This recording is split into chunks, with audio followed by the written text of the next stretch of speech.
Alors bonjour à tous, bonjour à toutes et à tous, bienvenue sur dailyfx.fr, bienvenue à déjà un certain nombre de participants, Sébastien, Datekak, Bronteddy, Jean-Claude, donc visiteur et tous les autres participants. Et nous sommes tous face au marché à nous poser cette question, les indices boursiers des actifs risqués qui malmènent les stratégies directionnelles depuis 5 séances puisqu'ils sont pour la plupart tous enfermés dans des ranges. Alors les actifs risqués, le prix du pétrole, du K-Oil, du US Oil, les grands indices boursiers, sachant que le marché n'a Dieu désormais que pour l'indice S&P 500. Alors l'indice CAC 40 remonte à mi-séance, nous sommes le 25 février, remonte avec toutes les valeurs cycliques qui pourtant hier, alors que s'ouvrait la session américaine, étaient au plus bas, les valeurs cycliques bancaires industrielles dans le CAC 40 Technip prend 15%, alors c'est pas une grosse capitalisation dans l'indice CAC 40, mais en tout cas Technip publie ses résultats et des perspectives qui plaisent au marché. Mais ce n'est pas un titre suffisamment fort en termes de modélisation dans l'indice pour le faire remonter au-delà des 4300 points. Concrètement, hier, à l'ouverture de la session américaine, la plupart des indices boursiers cassaient des supports. Je suis là sur le SP500, on revient dans le passé. Où étions-nous hier à la même heure? Ici, à peu de choses près. Donc, mais le chandelier journalier n'existait pas, puisque un chandelier journalier existe ce soir ici sur les indices US, il existera à 22 heures. Mais en l'état, on avait un vrai repli, qui était du fait de la baisse du prix du pétrole. Au final, superbe seconde partie de session américaine, remontée des marchés, qui n'ont donc pas cassé les supports capables d'activer les divergences négatives, mais pour autant le marché n'a pas non plus franchi des résistances. Nous voilà donc de retour à la case départ. Le marché action se cherche, le marché action hésite, le marché action est dans une réflexion. La réflexion elle est la suivante, soit il double le rebond technique, lorsque je dis il le double, c'est il fait x2, on a fait plus 10, il refait plus 10%, soit il échoue, il termine le rebond technique et retombe en direction des plus bas du mois de janvier. C'est diamétralement opposé et pourtant ce choix n'est pas fait. Quelle est actuellement ce que j'appelle la chaîne de réflexion du marché? Le mécanisme d'entraînement, il est le suivant. Le prix du pétrole agit. Non, le prix du pétrole déjà est influencé par les discussions autour de l'offre de pétrole. Ce prix du pétrole agit sur les indices américains. Ces indices américains ont ensuite un effet de contagion sur les indices européens. Parce qu'en Europe, actuellement, on réplique bête et méchant Wall Street. Et c'est tout. C'est d'ailleurs pourquoi hier les futurs européens se sont calés sur la dynamique des indices US spot. Et voilà donc où nous en sommes. Alors on va parler de tous ces marchés, on va parler du dollar américain, du pétrole, de la livre sterling. On va quand même un peu plus insister sur le dollar américain, puisque si on se retrouve, c'est quand même qu'il y a des statistiques importantes à suivre, notamment les commandes de biens durables aux États-Unis. Je vous invite à prendre connaissance de l'avertissement sur les risques liés au trading. Laissez-moi juste aller rechercher l'agenda économique et je vous poste dans la section commentaires ce que nous attendons et surtout le consensus du marché. Et on va revenir sur ce qui a été proposé ce matin, sur ce qui se vérifie, sur ce qui ne se vérifie pas et bien sûr comme d'habitude sans tricherie. Alors le SP500 en daily, on commence par cet indice parce que voilà, tout le monde le regarde. Je pense que même quelqu'un qui ne fait pas de graphique, même un gérant fondamental qui se pose des questions sur son portefeuille action, se pose la question, est-ce que Wall Street va monter davantage?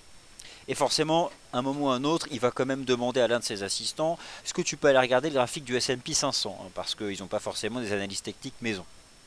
Bon, et bien voilà donc la réponse que devrait être la bonne réponse. Le marché se cherche. Au-dessus de 1910, on peut toujours valider un puissant double bottom qui nous remonte à 2000, 2030, 2080. Bon, j'ai aussi des extensions. Vous prenez ici les extensions de Fibo et vous travaillez l'amplitude au point de cassure potentiel. Mais le marché peut aussi être dans un range. Et un triangle rectangle descendant après un mât baissier, c'est une figure de range avant à terme de casser 1810. Voilà la gigantesque réflexion actuelle du marché. Et forcément, là, il y a 10% à prendre. Là, on revient en bas, il n'y a pas 10% à perdre, il y a 7% à perdre. Mais derrière, en cassure des 1810, là, il y a 10% à perdre en cassure à terme des 1810. Et on va à 1600. Ça, c'est un scénario pour l'année. Mais à court terme, voilà où nous en sommes. Donc, franchement, hier, on était parti pour avoir un grand corps rouge. et revenir chercher les 1860. Et au final, non, on clôturait tout en haut. Mais aujourd'hui, on ne confirme pas tout de suite. La session US va s'ouvrir, on peut encore accélérer. Mais voilà donc où nous en sommes. Alors, bon, les statistiques américaines vont tomber. Laissez-moi juste ouvrir ma disposition graphique sur les matières premières. C'est la seule qui n'est pas ouverte. Comme ça, j'ai tout avec vous. J'ai donc les matières premières, les devises et les indices boursiers. On va étudier les graphiques intraday, le Dow en intraday, le DAX, le GR30, le CFD GR30 en intraday. Du côté des statistiques américaines, les commandes de biens durables avaient fait baisser le marché la dernière fois qu'elles ont été publiées. Voici le dernier. Alors, hop, laissez-moi revenir sur le chart. Voici l'évolution actuelle des commandes de biens durables. On avait fait moins 5% pour le chiffre publié en janvier. Et là, on se projette sur un consensus de 2,9%. Donc, voilà. Consensus plutôt optimiste quant à l'évolution des commandes de biens durables aux États-Unis. N'oublions pas aussi les nouvelles inscriptions hebdomadaires au chômage. Le pétrole, donc, le voici. Range trading intact, le marché toujours à l'intérieur, le marché se cherche. Honnêtement, pour les stratégies vendeuses des indices boursiers, elles sont pour l'instant protégées, je dirais, par 3 seuils techniques. Les 34 $ de l'US Oil, les 36 $ plus bas de décembre 2008 de Lucas Oil, et bien sûr, les fameux 1947 points de l'Eurostoxx du S&P 500, pardonnez-moi. Par contre, forcément, et vous avez de toute façon toutes et tous vu la même chose, le SP500 s'il dépasse 1947 points, cela implique, alors je pense que l'effet d'entraînement viendrait d'abord de l'US Oil vers le SP500, mais il y a toujours la possibilité de voir l'US Oil faire lui aussi un double bottom. Mais pour l'instant, c'était qu'un range dans une tendance baissière.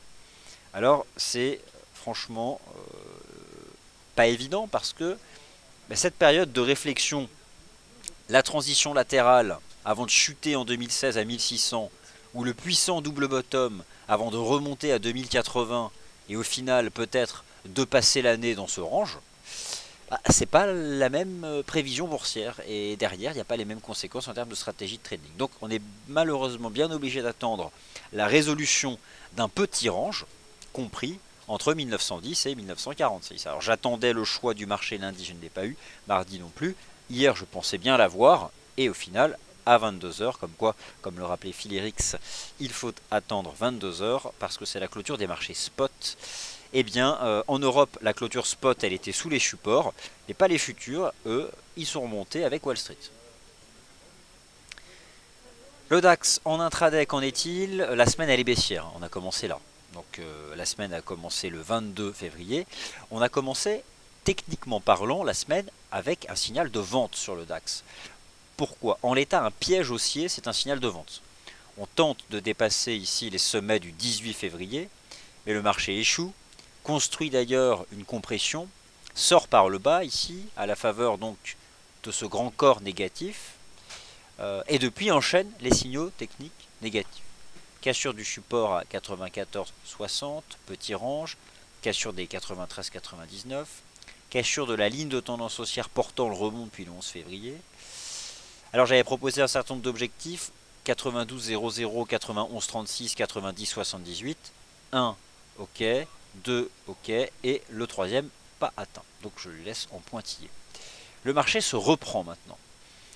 Tout dépend du prix du pétrole depuis environ 1 heure. Légère pression baissière sur le DAX. Avez-vous jeté un œil à l'intraday du pétrole? Mais depuis 1 heure environ, il y a une petite pression baissière. Le pétrole, actuellement, bien sûr que c'est exagéré, mais le marché de toute façon depuis 2009 est enfermé dans un processus de multi-exagération. C'est-à-dire que pendant longtemps c'était les banques centrales, on répliquait les banques centrales, maintenant on réplique le pétrole. Bête et méchant. Bon, le pétrole, le DAX, pardon, remonte, tente de réintégrer les 93,18, niveau de décrochage d'hier, peu de choses près à l'ouverture de la session européenne. Et maintenant, qu'en est-il? Bon, il y a potentiellement une contradiction, c'est pas une divergence, hein, c'est une contradiction de momentum. Et éventuellement une figure en biseau. En tout cas, bon, pour l'intraday, il y avait une oblique qui permettait d'adopter une stratégie de vente. Un point 2 points, elle existe. Troisième point, c'est le premier test. Et moi j'ai toujours accordé de l'importance chartiste au premier test d'un niveau technique. Pour une oblique, il faut forcément 2 points pour l'existence. Et le test, c'est le troisième. Donc ça a déjà été testé. Donc je ne sais pas, il me semble que Sylvain a proposé, je ne suis pas sûr, une stratégie de vente au contact de cette oblique. Bon, bah, l'idée c'est que là, sur le plan technique, si on a vendu la partie haute de ce qui s'apparente à une compression en biseau, on vise la partie basse. Donc la ligne de tendance haussière 15 minutes qui attrape le plus bas d'hier à 16h30 et le plus bas d'aujourd'hui à 10h. Donc là, revenir chercher cette zone, on a toujours, en se concentrant sur les bougies 15 minutes, il y a un niveau à 92,60. Voilà, le marché est susceptible de revenir chercher les 92,60 tant qu'il se maintient sous les 93,40.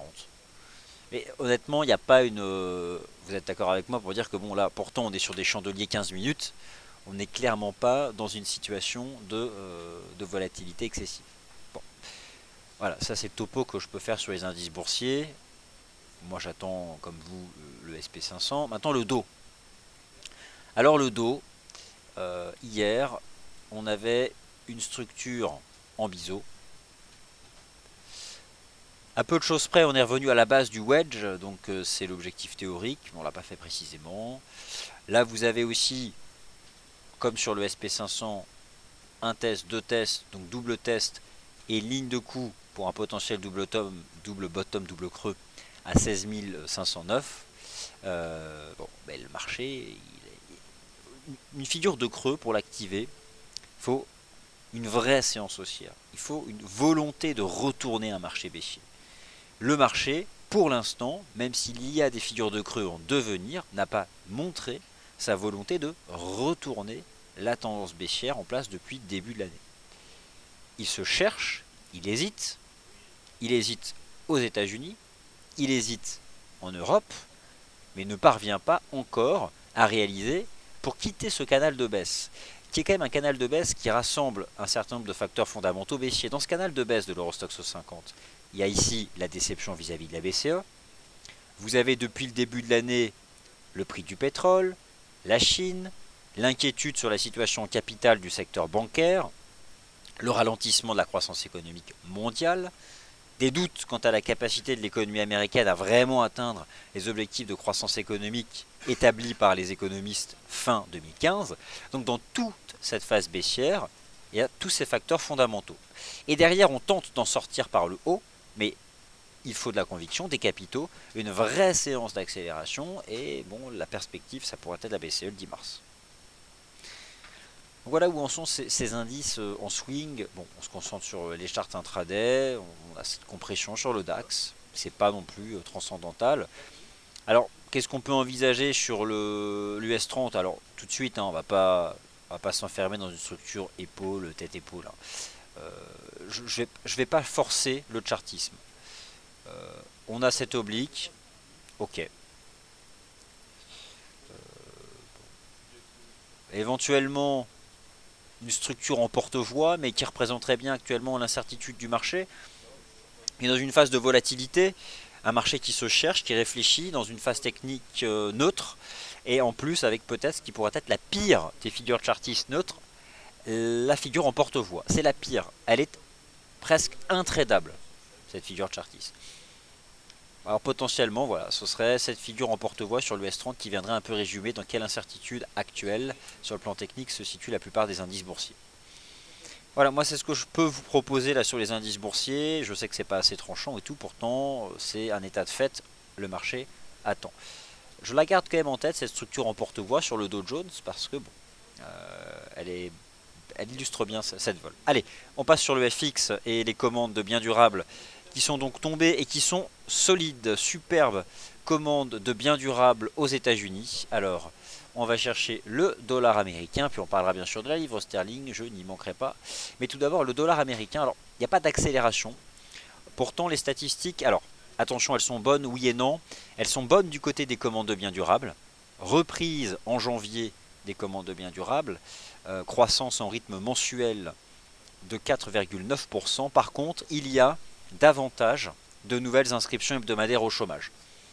C'est globalement une bonne publication macroéconomique, légèrement modérée par donc ces chiffres du marché du travail. Donc le dollar US est quand même dans une dynamique de reprise depuis le 12 février, confirmée vendredi dernier par l'évolution de l'inflation aux États-Unis en janvier.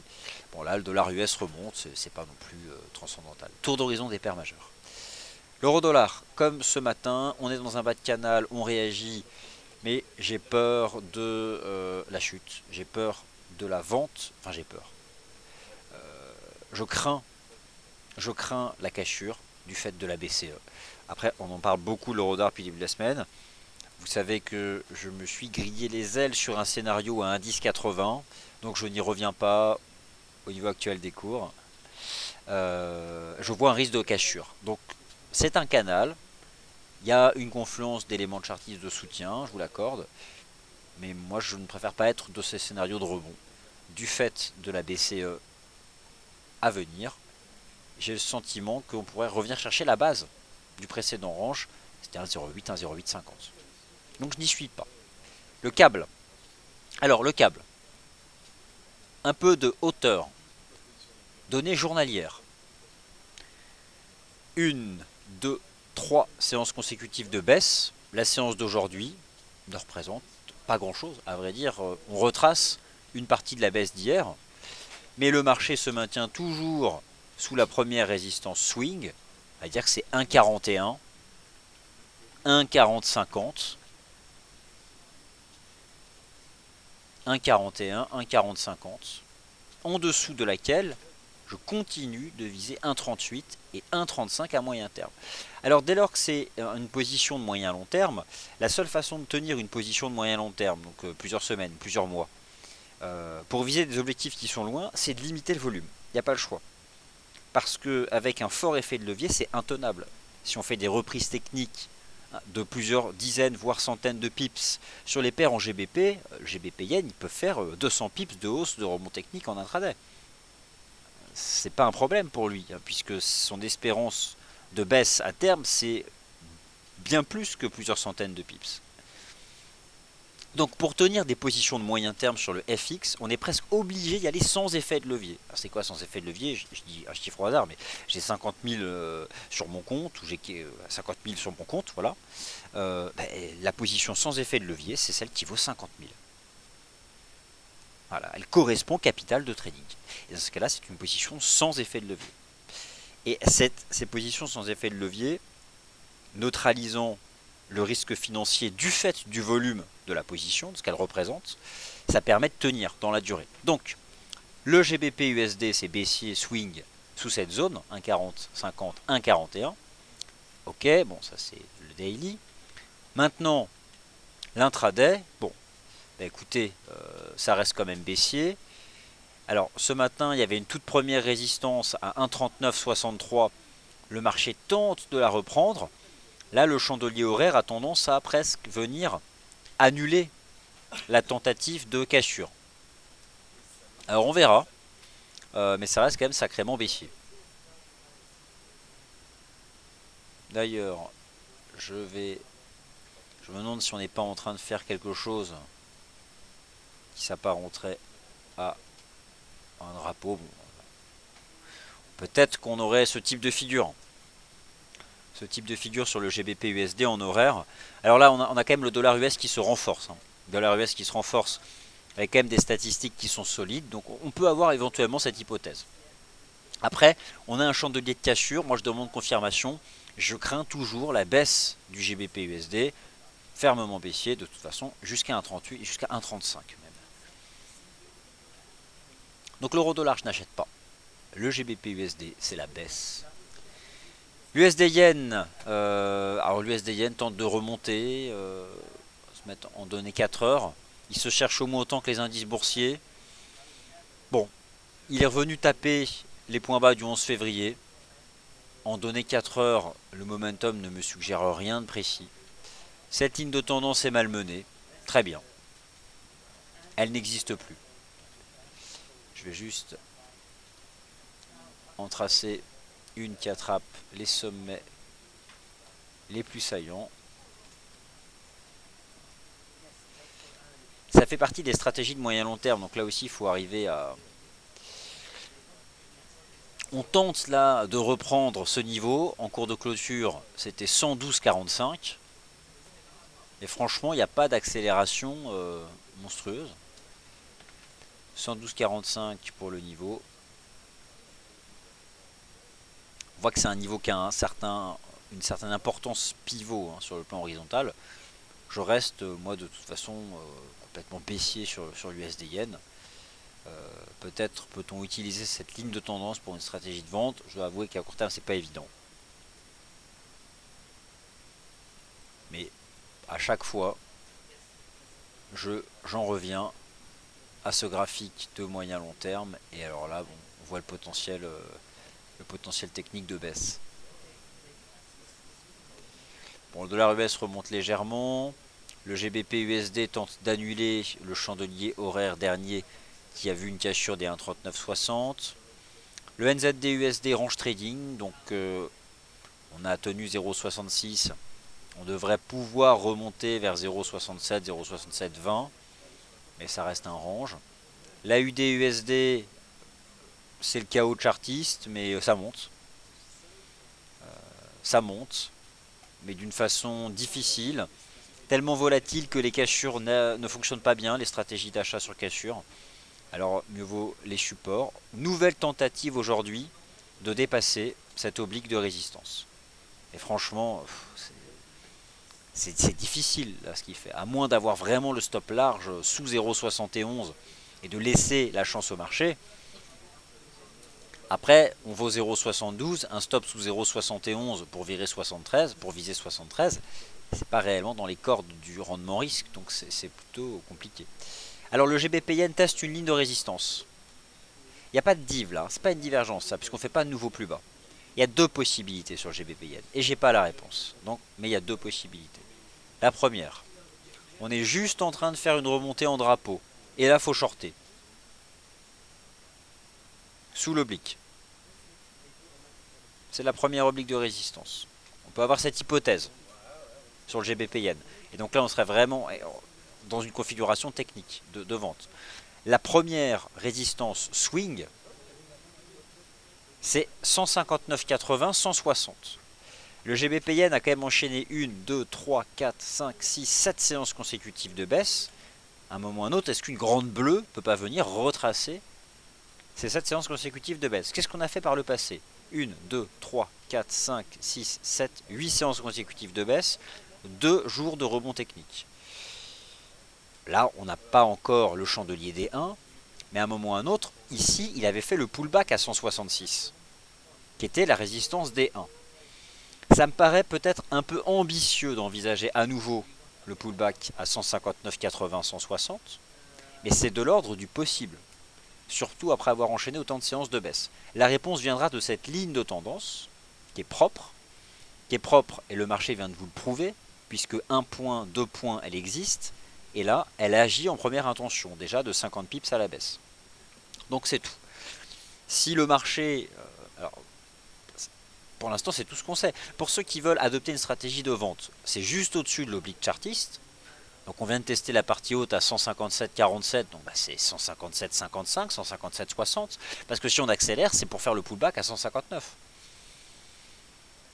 L'autre possibilité d'attendre la résolution baissière du drapeau est d'y aller à la cassure, mais c'est toujours plus compliqué en cassure qu'en test de résistance d'une tendance baissière. Il y a peut-être les tenants de la reprise technique, du pullback, mais j'éviterais quand même des stratégies bullish sur un marché tant baissier. Donc il y a deux possibilités, et franchement, en stratégie de trading de suivi de tendance, on peut, je pense, utiliser cette oblique de résistance là sur le GBP Yen. La prochaine heure sera importante sur le GBP USD, notamment sur le câble et sur le GBP de manière générale, parce qu'on a eu une tentative de remontée du GBP USD là, de rachat de short, alors complètement marginal par rapport à la baisse des dernières semaines. Hein. Mais en l'état, la clôture de 15 heures, si elle invalide la tentative de cassure des 1,3963, ce serait baissier pour le GBP. Là, le marché travaille et on a besoin donc d'avoir la prochaine clôture horaire.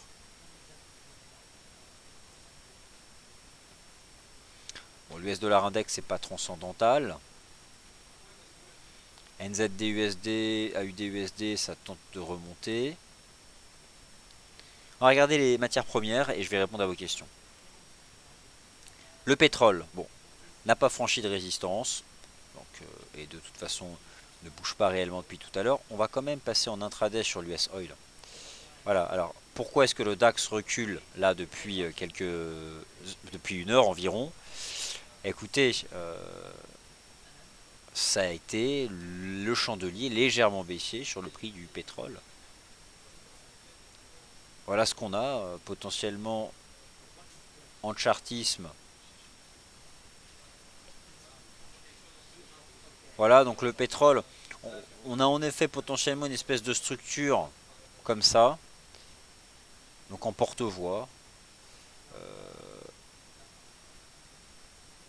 On est sous une résistance à 32,50. On est revenu d'ailleurs taper les 34, ça c'était hier. Première chute, reprise avec les stocks de pétrole. Petit range. Bon, franchement, si on casse 31,50, c'est terminé. Enfin terminé, entendez-moi bien. À court terme, hein, on parle de l'intraday, ce marché complètement neutre en swing. Donc probablement un niveau à suivre aujourd'hui sur le DAX, sur l'US Oil, c'est 31,40. Pour ceux qui envisagent des positions baissières sur indice, forcément que la cassure des 31,40, et on voit l'impact, hein, on voit qu'il y a un impact de ce niveau de prix hein, sur l'historique récent. Donc c'est ça qu'il faut surveiller. Un grand corps rouge en cassure là mettrait clairement ce marché sous pression. En fait on rejette sous le point hier quand ça décrochait. On a formé une résistance à 32,50. En dessous duquel le marché est quand même sous pression. Bon. Voilà ce que nous avons ici sur l'US Oil. Et le DAX donc avec ce potentiel bisou. Bon, écoutez, c'est pas non plus hyper directionnel tout ça. Alors bonjour, bon intelligent Claude, le DAX, donc en effet je me suis exprimé sur le DAX, je vais privilégier le biais négatif tant qu'on est dans cette compression et tant que le marché de toute façon se maintient sous 93,18, 93,30, il y a vraiment cette possibilité d'un wedge. Rebonjour Sébastien d'Atecac, GBP Yen. Stop. Alors, on va chercher le GBP Yen pour illustrer en graphique. Stop gain déclenché à 157,32. Ah, c'est bien dommage parce que c'était le point de contact de la ligne de tendance baissière. Mais bon, comme tu le dis toi-même, stop gain. Donc, il n'y a jamais de regret quand on fait des gains. Le principe, c'est de préserver le capital, c'est de ne pas perdre. Après, on n'encaisse jamais à la vente au plus bas du marché. Hein. Donc c'est déjà bien. Probablement un stop trop serré. Probablement un stop trop serré et GBPK d'entrée short déjà en gain. Donc en tout cas sur le GBP Yen, c'est vraiment cette oblique que je surveille.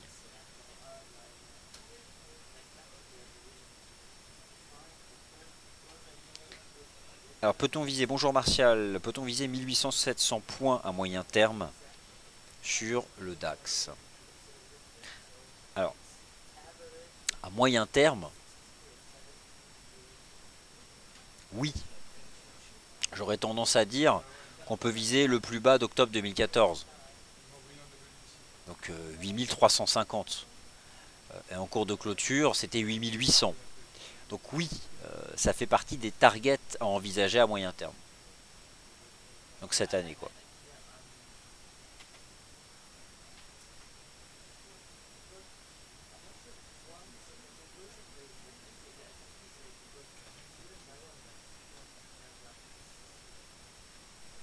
Alors Seb, à combien considères-tu qu'on aura une cassure franche dès 1947? Alors, sur le chandelier, alors moi franchement je vais faire que du D1, tellement c'est important. Bah écoutez, à l'époque on avait comme en automne, on avait un double bottom ici. La cassure, la ligne de coup c'était 2000. On l'a activé, on a fait une clôture à 2014. Donc c'est même pas 1% au-dessus du niveau actuel des cours. Je dirais que voilà, une clôture 0,75% au-dessus de la ligne de coup en D1, ça donne le signal. Si on s'en tient à ce qui s'était passé par le passé.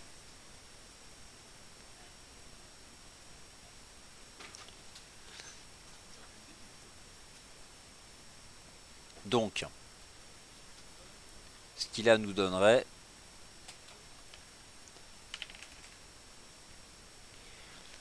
1960. Derrière, il y a des pullbacks, il y aura un pullback. Belle clôture franche, D1, à 1960. 1960, 1955, 1960, une clôture D1 de cette nature, donc entre 1955 points et 1960, ça donne le signal pour remonter à 2000, 2030, 2050, voire 2080, qui sera un point de contact avec cette oblique. Mais bon, là, on n'y est pas encore dans ce scénario.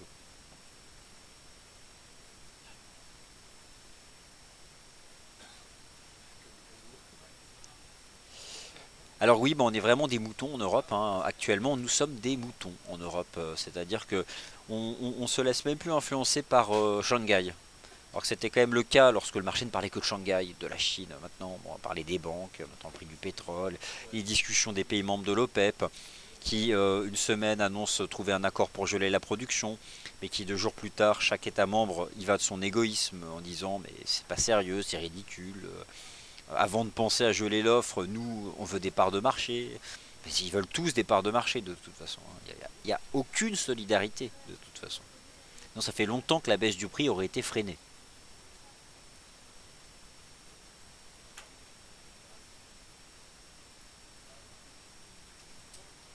Alors, on va parler de l'USD4. Ça, c'est une bonne...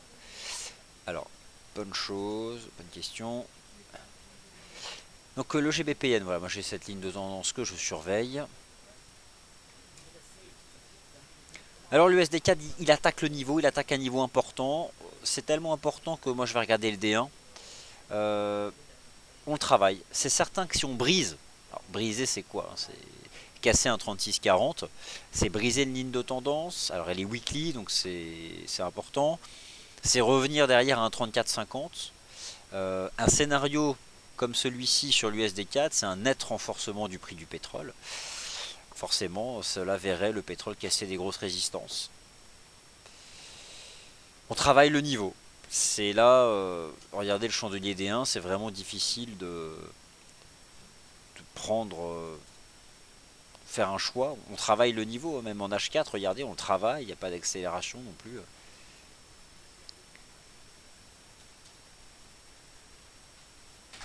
En tout cas, en passant dessous, mais de manière un peu marginale.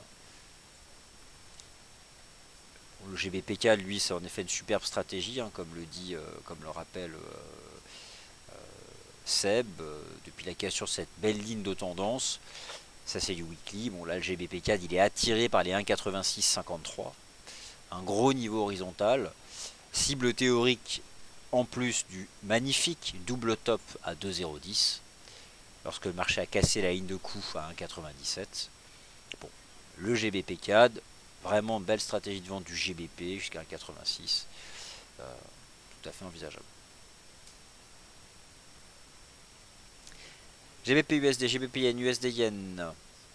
Alors on est dans le rythme de marché, hein, dans le GBP Yen. Hein, je veux dire, bon. Donc réflexion de Crapulius, le GBP Yen se retourne. Je vous montre ce graphique D1. C'est du rythme de marché. Là on avait enchaîné quoi 15 séances consécutives de baisse en décembre. On peut bien remonter de 7 ou 8 séances. Le GBP Yen peut faire des rebonds techniques de 500 pips. Sachant qu'en amont, il en perd 2000 ou 2500. Donc on est toute une histoire de proportion en bourse. Si on perd 2000 pips, un retracement, ça peut être 500 pips. Donc là, le GBP Yen a enchaîné 1, 2, 3, 4, 5, 1, 2, 3, 4, 5, 6, 7 séances consécutives de baisse pour une amplitude de 1200 pips. Il peut remonter à 160. Ça fait un petit pourcentage de retracement. Par contre, en nombre de points, ça en fait 300. Donc, sur ces stratégies de moyen long terme, qui ont un fort potentiel de baisse, pour tenir sans être impacté par un appel de marge, on est presque obligé d'y aller sans effet de levier. C'est-à-dire que la taille de la position correspond au capital de trading. Sinon, c'est intenable. D'aller là-dessus avec un effet de levier de 10 ou 15, vous n'arriverez jamais à tolérer une remontée de 200 pips. Ça mettra au tapis le capital, ce qui est dommage lorsqu'on est dans le sens d'une stratégie de moyen long terme. Donc, c'est parfois intéressant de prendre un peu le recul des graphiques journaliers. Et donc, j'en reviens à l'intraday sur le GBP Yen. Il y a cette possibilité d'avoir un drapeau, cet oblique, et il y a la possibilité juste de casser l'oblique et de faire le vrai pullback à 159,80, 160. Pour l'instant, on est en dessous. De toute façon, c'est pas facile, hein. Surtout, honnêtement, la semaine qu'on vit là sur les indices boursiers, elle a été directionnelle et assez lisible sur le plan technique, on va dire jusqu'à hier 16h, 16h30. Et après la publication des stocks de pétrole, remontée, fin de séance fulgurante, les pistes sont brouillées. Et on se retrouve dans cet état d'incertitude qui était déjà l'état d'incertitude du marché lundi. Le range du SP500. C'est pas confortable comme situation. Surtout pour les stratégies directionnelles. Alors c'est quoi les indices spot? C'est simple. Enfin, c'est simple. Ce sont les indices dont la valeur en points dépend des actions qu'ils composent. Les indices, les contrats futurs, les contrats à terme, eux, ont leur propre prix. Hein, c'est un carnet d'ordre. Le prix d'un contrat futur, c'est les transactions. Hein, comme un carnet d'ordre sur action. Les indices au spot, vous ne les négociez pas. On ne peut pas acheter un indice au spot. C'est juste la résultante des valeurs qui le composent. Le CAC 40 spot, que vous voyez sur n'importe quel site de bourse, c'est en temps réel la valeur de chaque action du CAC pondérée par un certain pourcentage. Mais le futur CAC, c'est un carnet d'ordre. C'est juste un carnet d'ordre, achat-vente, avec des niveaux d'achat, des quantités, comme sur les actions. Le spot, c'est une modélisation mathématique basée sur les actions qui le composent.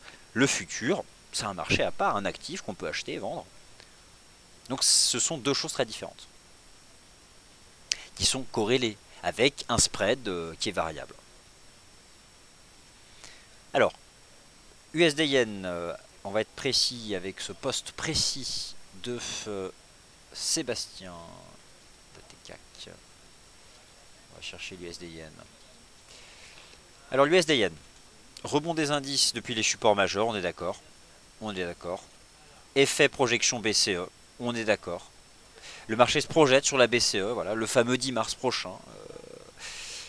USD Yen qui présentait une divergence baissière cachée la semaine dernière, qui est revenu chercher ses plus bas du 11 février, qui réagit à nouveau sur support. En H4, on a une remontée du momentum, on a un avalement haussier en H4. On va remonter chercher cette oblique. Bon. Et là, le marché tente de franchir une résistance à 112,45. Il tente de franchir une résistance. Après avoir calé sous les toutes premières résistances, là c'est plus le cas. Donc forcément, une stratégie qui consistait à vendre les 112,45, c'est une stratégie là qui est en train d'être invalidée par le marché. On va pas se cacher.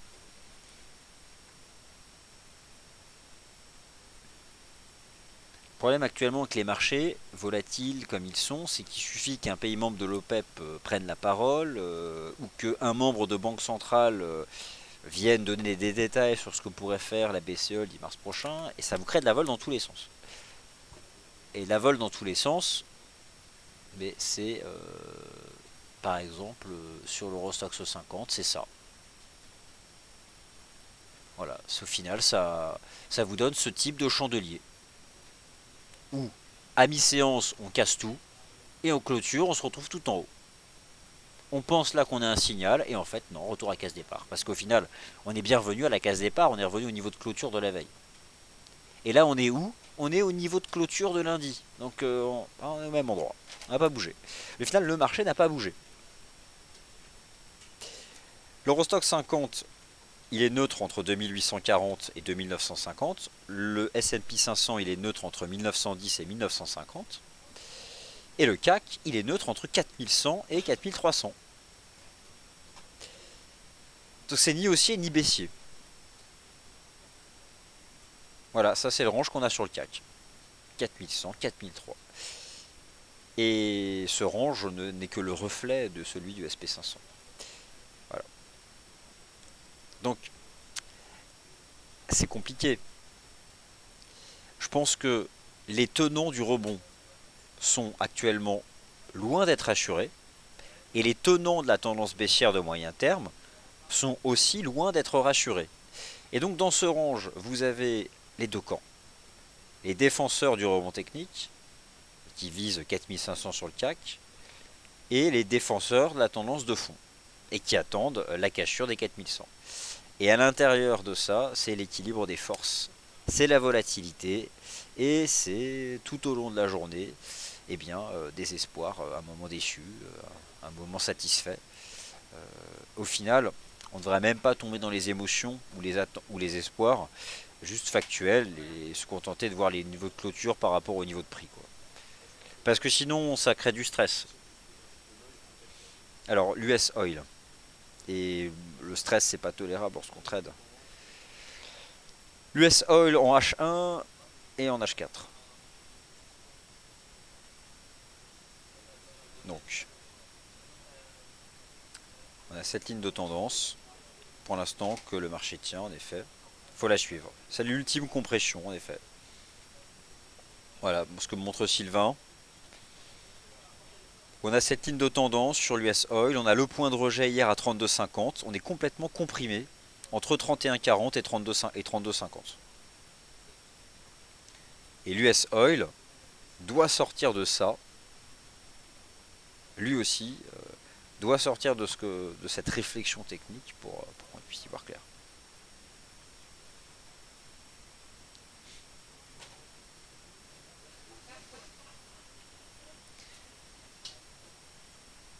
Alors, Sébastien, bonjour Signe, bonjour Vincent.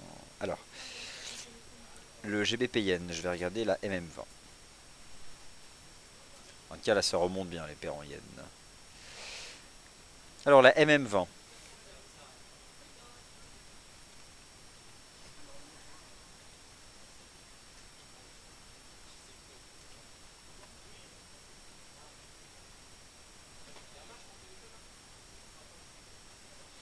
Elle est jolie. Alors là, vous êtes sur un graphique H4, mais je vais mettre une MM20.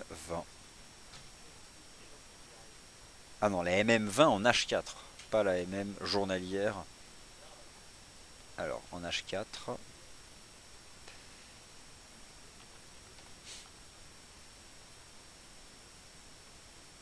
Bah, il veut plus me changer ma moyenne mobile en H4, période par défaut. Voilà. Donc voici la moyenne mobile à 20 fois 4 heures. Alors qui est intéressante, comme le suggère Sébastien, parce qu'elle a un rôle sur les prix. Et actuellement, elle vient renforcer l'oblique. La fameuse oblique dont nous parlions tout à l'heure.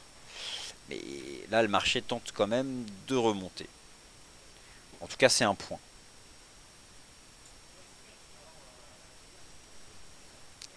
Alors, que se passe-t-il sur...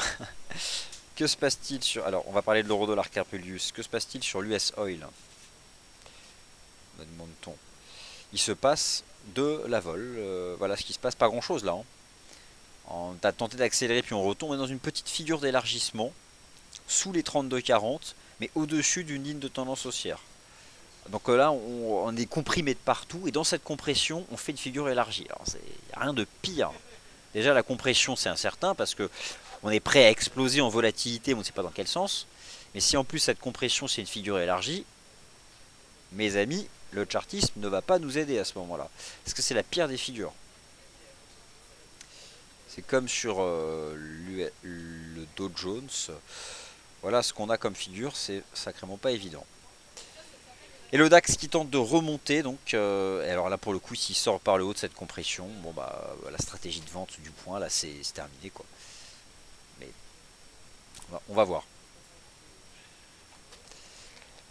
En même temps, bon, voilà, j'ai tout le mouvement depuis le 11 février. Reprise. Depuis le début de la semaine, on donne des signaux de vente. Et là, qu'est-ce qu'on fait? On retrace la baisse ou on redémarre la tendance? On ne peut pas être haussier tant qu'on se maintient sous les plus hauts du 22. Euh, c'est vraiment pas évident. C'est franchement pas évident. Au final, on va probablement se concentrer sur le prix du pétrole. Après, il y a bien sûr la BCE, mais autant se concentrer sur le prix du pétrole en H4 et voir cette compression.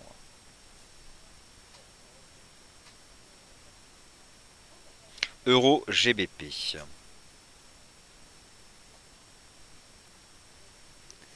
Alors l'euro GBP.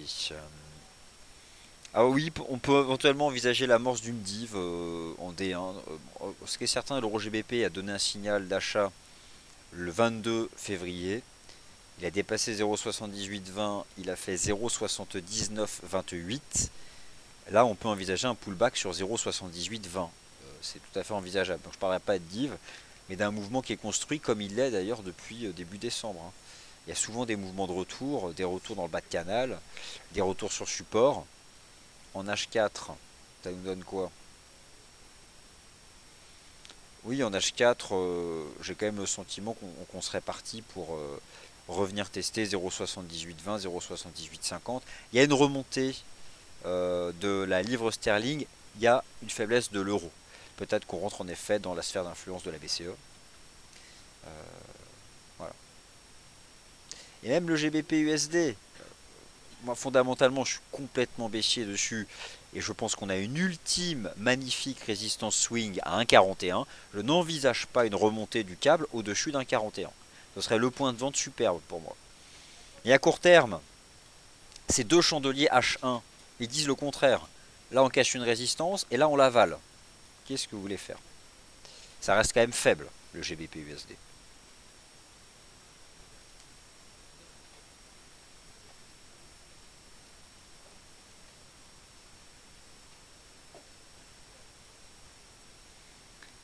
Alors, Eurocad on me demande.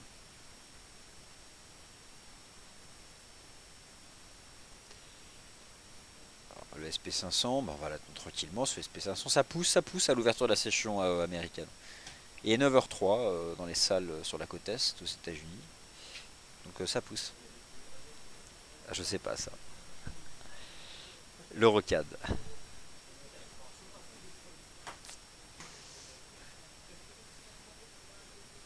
Alors l'Eurocad, oui, je pense qu'il est bien parti pour casser un support. Euro, BCE, potentiellement un énorme double top. Alors là, est-ce que c'est des anticipations de renforcement du pétrole ou un euro sous pression? Mais écoutez, j'ai le sentiment que sous un 51, on a donné un signal de vente d'un gros double top. Sur le plan du momentum D1, il n'y a rien d'haussier. Franchement, peut-être du fait de l'euro, il y a quand même le risque de baisser.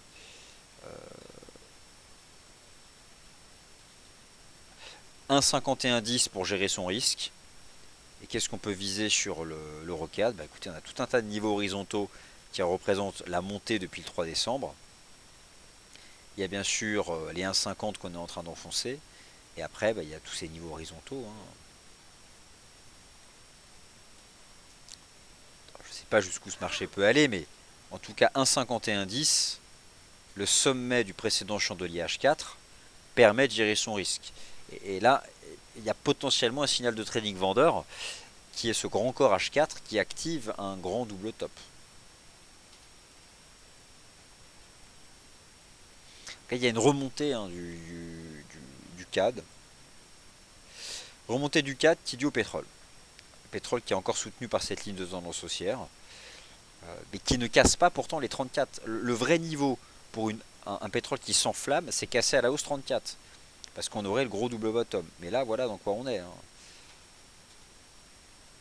C'est la compression, l'attentisme total là-dedans.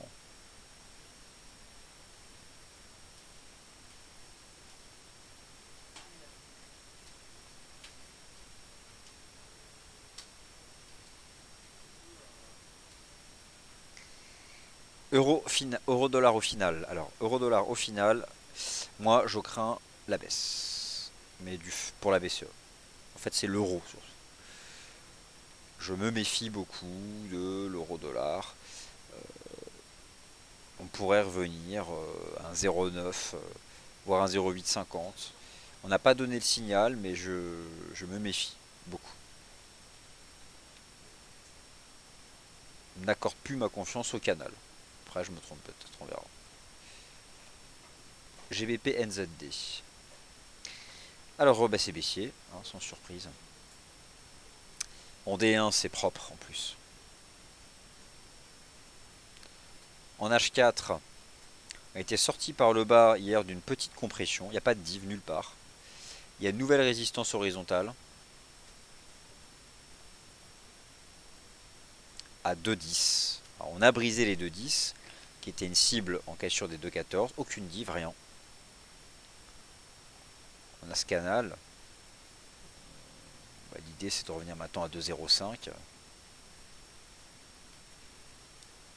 Donc c'est baissier avec une nouvelle résistance à 2,10 pour gérer son risque.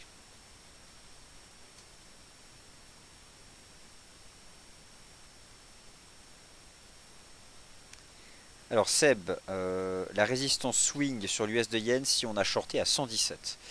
Alors Sébastien de TK, si tu as shorté à 117, c'est superbe point de vente. Moyen terme en plus. Honnêtement, si on a shorté à 117, alors déjà, la résistance ultime, c'est 116. C'est la ligne de coup de l'énorme épaule tête-épaule. La question qu'on peut se poser, c'est jusqu'où pourrait remonter l'USD Yen. La réaction hier de l'USD Yen sur les plus bas du 11 février fait qu'en fait, on est dans un range entre 111 et 114,80 maintenant. Je ne vois pas l'USD Yen sortir par le haut de ce range. Donc, moi, si j'avais vendu à 117, je gérerais mon risque au-dessus de 114,87. Parce que le marché peut y aller. Peut parfaitement faire un range. Là, le chandelier journalier, il n'est pas fini, mais c'est vrai que celui d'hier, quand même, c'est une belle mèche basse. Presque un doji. Hein. Donc là, l'USD Yen va remonter au moins déjà à 113,37. 113,37, c'était le point de décrochage du 18 février, le point de pullback du 22 février. On va au moins remonter chercher cette résistance. Il y a le momentum, il y a ce qu'il faut. Donc, hyper corrélé au pétrole qui pour l'instant ne lâche rien. Mais là, le pétrole ne donne pas de signal de trading. Entre 32,50 et 31,40, c'est neutre à court terme.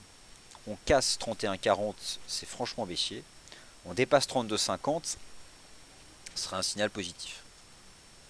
Problème du pétrole en H4, regardez, vous avez le chandelier de décrochage d'hier, là, qui est là, et vous avez l'accélération suite au stock. Et on se retrouve en plein milieu. Donc, sur le plan technique, il n'y a pas de réponse. J'aimerais, mais il n'y en a pas.